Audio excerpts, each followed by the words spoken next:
Respect it, I mean, we network across the globe cause it's a global market in case you didn't know. And since we all about information flow, let me be the first one to welcome you to Tech Zone with Paul Amadeus Lane. Let's talk tech cause technology changing the game. It's all good in the hood, it's everywhere. Now let's get to the show cause we live on air, yeah. This is our third and final segment of the Tech Zone Comic-Con edition.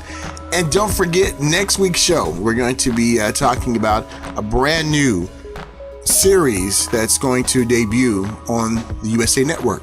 Brand new series. It's about dreams. Got a chance to talk to the director and the producer. So we're going to find out what that show is all about. I'm not going to tell you what it is because you have to tune in. And we're going to talk about gaming and gears. I was able to be a part of a panel or interview some guys, part of the panel of this great I tell you, if you're a gamer, you don't want to miss this. All the things that kind of go behind the scenes. We'll also talk to a couple of celebrities about their gaming experience and how gaming has changed over the years. Well, like I said in the beginning of the show, our third segment is dedicated to Syfy Channel's hit show Dark Matter. Now, Dark Matter debuted in 2015. Now it's in season 2, wrapping up. Got a chance to talk to the beautiful ladies of Dark Matter and the executive producer, Melissa O'Neill, who plays 2. Now, some of you may be familiar with Melissa. She actually won Canadian's version of American Idol back in 2005. And you know I had to ask her a question. Did she ever go to sing the show? So you don't want to miss that. And also Jodelle Ferland. She actually plays 5 on the show. And newcomer, her name is Melanie Liburd. And she plays Nyx Harper. So we're going to talk about their characters and also their Comic-Con experiences. So here are the beautiful ladies from Syfy hit show Dark Matter. Ladies from Dark Matter. Ladies, hi. Thank you for joining me. How you guys doing? Good. How you guys enjoying the con? Yeah, well, this is, First day. these are all we've done so far, but I'm excited to go look around. And this is my first time. Yeah. Your first time? Yes. Now, have you seen the guys dressed up as Wonder Woman yet? No. What? I have not. Well, that we need to see. Do you have a photo? Or I mean, No. We followed it on Twitter. I got it. Definitely. Oh, okay. I'll let you know. And also, you see guys dressed up as Princess Leia. And I haven't seen any of that yet. Crazy things. So tomorrow it gets kind of. That sounds amazing. So let's talk about the show and your characters. And is there anything out there that you like your fans to know? Because there's only so much that can be fit in an hour-long episode about a particular episode that you like your fans to know about your character. And if you had more time, things would be revealed. What would it be? I would look, because my characters haven't seen any of my backstory yet. So at the moment they're just seeing the surface and they're wondering what's happening and who she is. Is she their ally? Is she not? Which is really interesting. And then my character's backstory is revealed in 206, which I'm really excited for the fans to see because it shows a whole different side of Nyx and her world and her people and what she's come through, and it kind of makes sense. Yeah. I would also really like to see more of Five's life before she joined Liburd and Raza. I mean, we saw a bit of it in the first season, so we have a general idea, when she was going back in everybody's memories, and then she ended up in her own. And the group of friends that she hung out with and all of that. I'd like to see what her life was like. I don't know a whole lot about it, and I found that really interesting, but we only got a little taste, so I'd love to see more. And your friend died. I know. That was really sad. I know, and it was just kind of like, oh, look, 5 had he's gone, never mind. Yeah. And I'd like to see, more of what happened there. Absolutely. So when it comes to, I guess, the storyline that we are witnessing now, and just the evolution of your characters, are you guys happy with that? I am. Yeah, I'm happy with the direction that 5 is going in season 2. She's just getting stronger and stronger and more independent. I'm really happy with the direction that it's going. I mean, just the show in general gets a little bit darker, and we have new characters, and there's just a lot going on compared to the first season. I think, I'm really grateful to Joe because I think that he does a really good job of drawing a complete person. and every person has the opportunity to show their strengths, to show weaknesses, to show moments where they're really hard, to show when they can soften to a person and connect.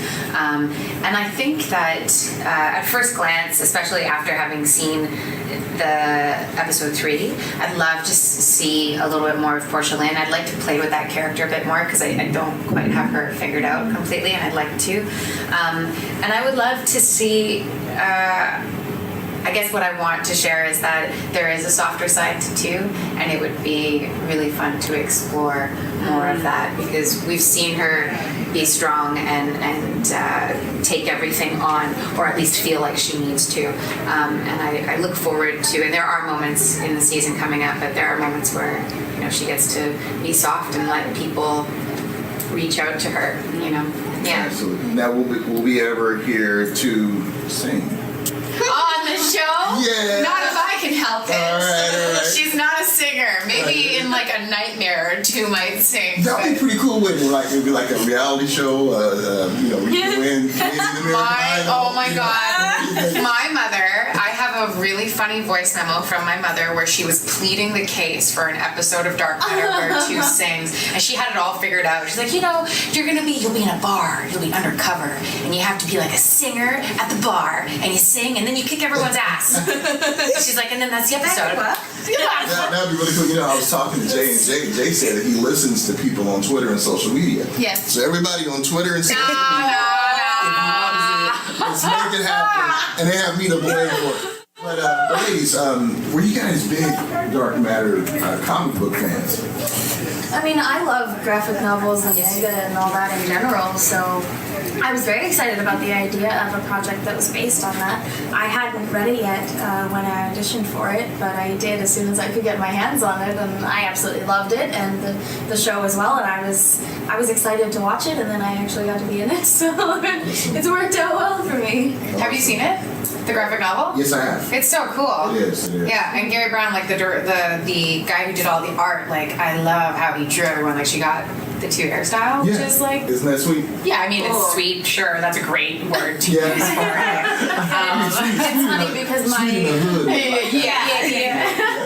no, but she's jealous. She's jealous. I'm a little jealous. I'm a little really But I just had a saying, come here. But what I dig about the graphic novel is that they didn't feel like they had to adhere to the novel as if there were the rules, you know, like. But I just an observation that I'm seeing right now.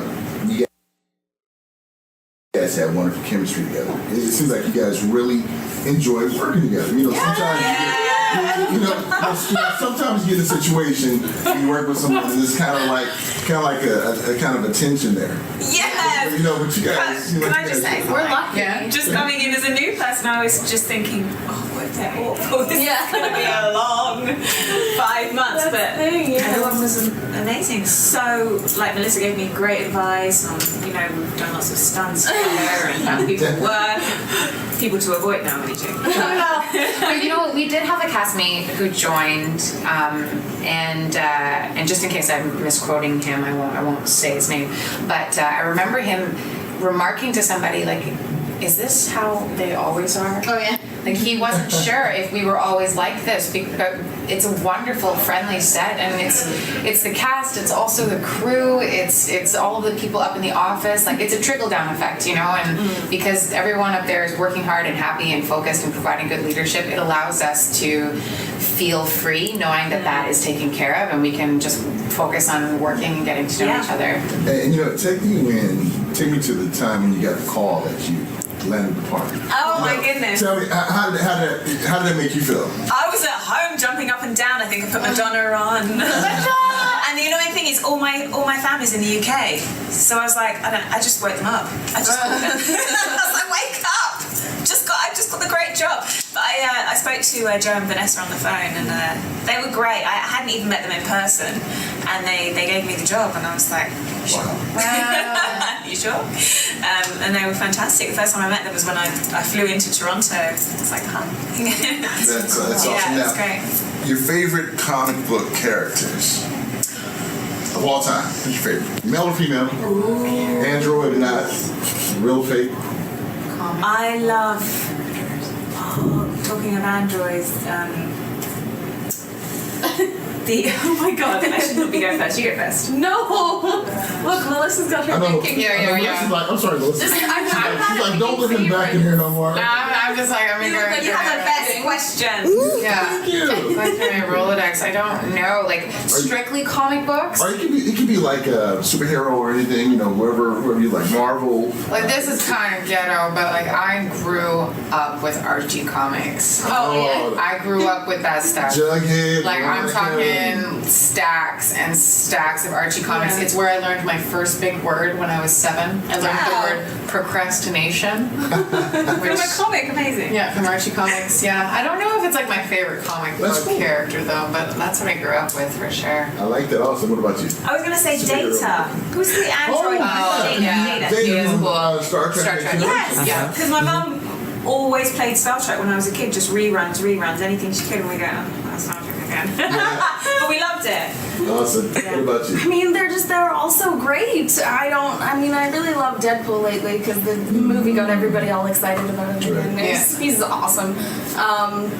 But they're just like all of them. All of them, really. I like Rogue actually from X-Men, like the original old school. Oh, yes. Original old school Rogue. Yeah. She's badass. Yeah. Like I like her attitude and she's fierce. Yeah, absolutely. Well, ladies, thank you guys so much. It's an honor Thank you. talking with you guys. Much success, and we look forward to season 3.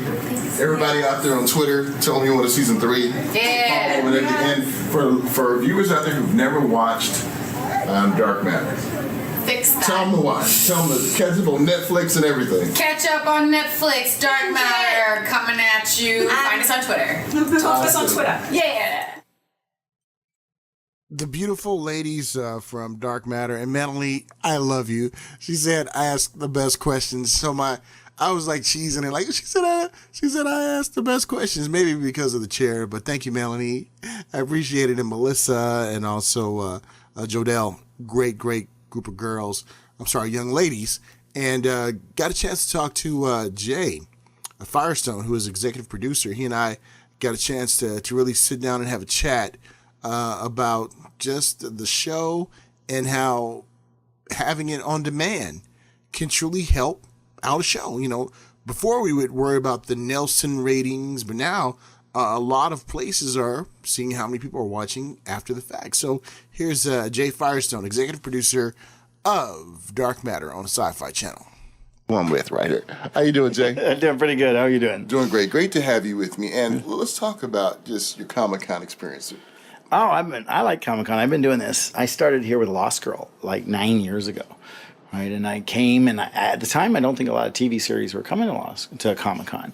But I came because I just heard that, it was a good place to be. But it's a riot. I'm stunned at how dedicated fans are here.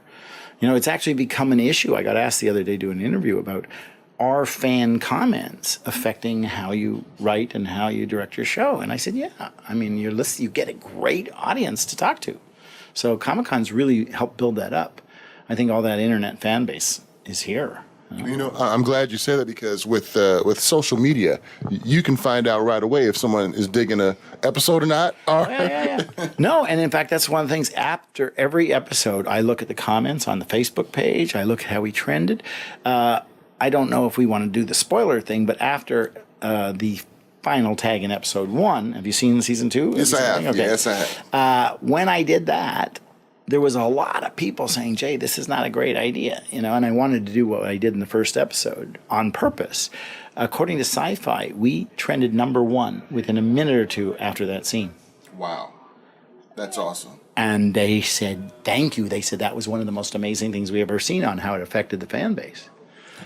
And as we see Dark Matter, as we see it continuing, what are some things we have to look forward to? Can you give us something without spoiling? Well, yeah, I mean, really what we have a real advantage with Dark Matter, which I haven't had with other things I've done, is we have backstories that are very complex to 5 or 6 different characters.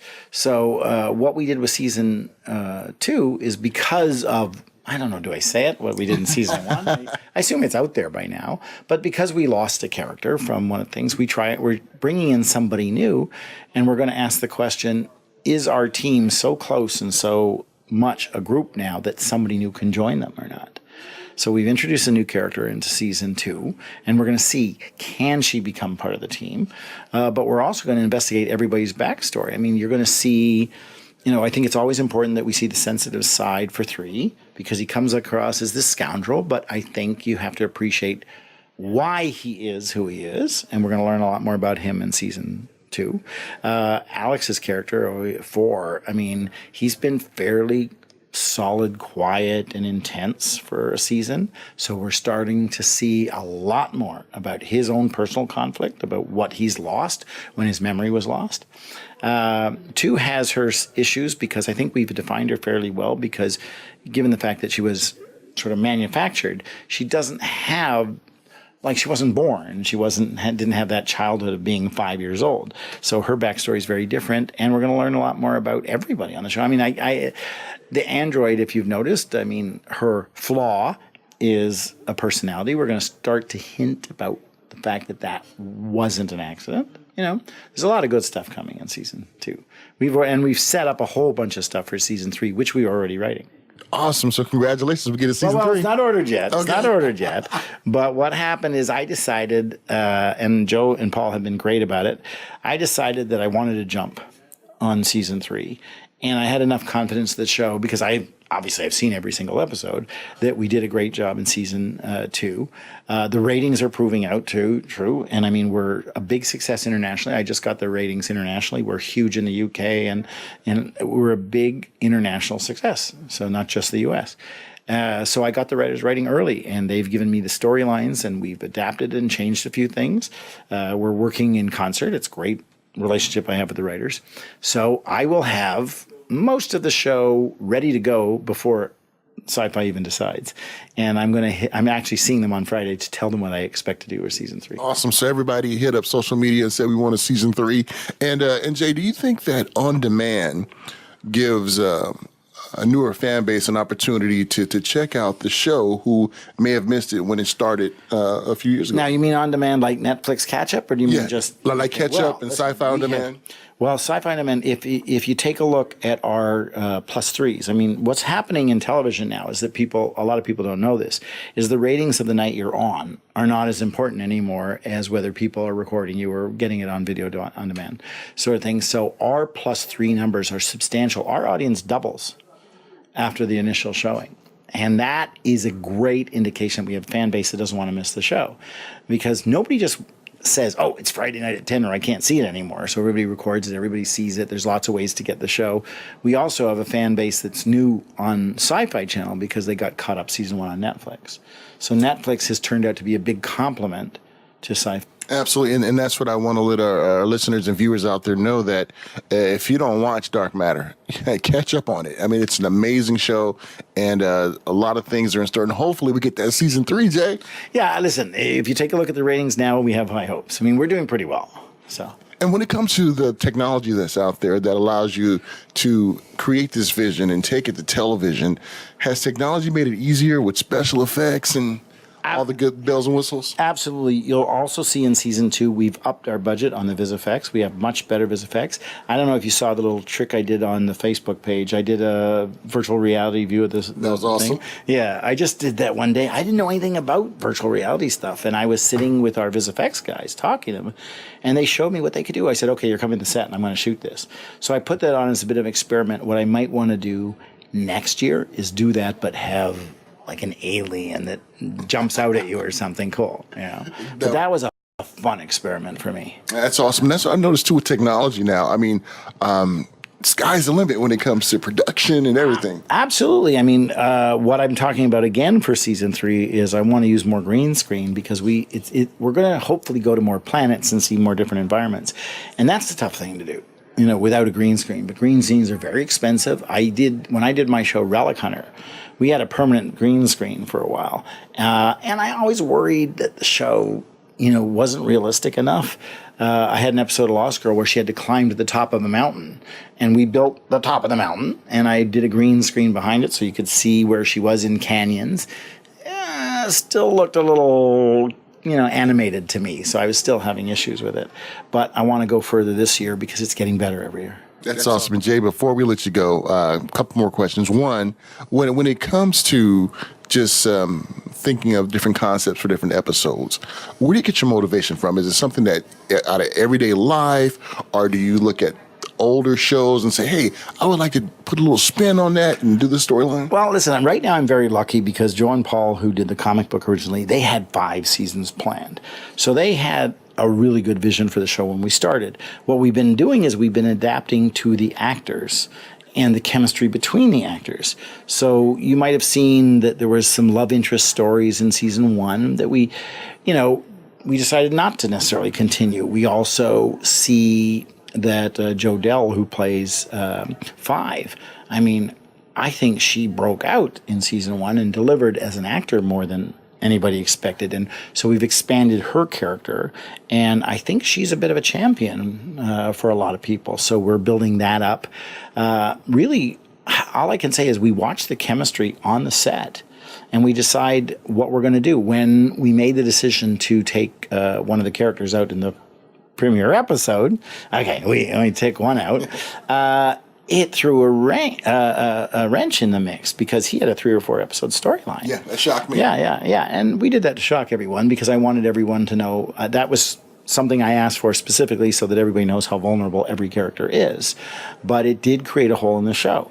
So that's where the idea comes from, to bring in a new character and see if she can become part of the team.